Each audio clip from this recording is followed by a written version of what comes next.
بسم اللہ الرحمن الرحیم۔ چینی سائنسدانوں نے کورونا وائرس کی دوا تیار کرنے کا دعویٰ کر دیا۔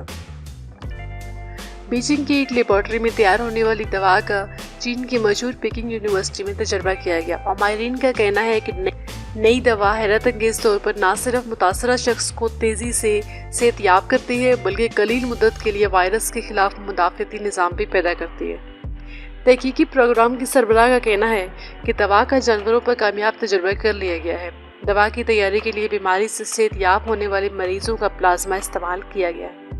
خیال رہے کہ اس وقت دنیا بھر میں کورونا وائرس کی 100 سے زائد ویکسینز کی تجربات جاری ہیں، تاہم اب تک کوئی حیرت انگیز ویکسین یا دوا سامنے نہیں آ سکی ہے۔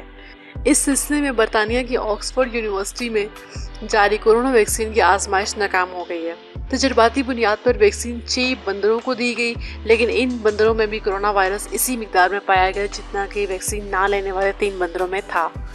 امریکہ کی قومی ادارے صحت کے ساتھ مل کر کورونا ویکسین کی تیاری کے لیے کام کرنے والی امریکی کمپنی ماڈرنا کا کہنا ہے کہ ان کی تجرباتی ویکسین mRNA 1273 سے ایسی اینٹی باڈیز پیدا ہوتی ہیں جو مریضوں میں کورونا وائرس کو ختم کر سکتے ہیں۔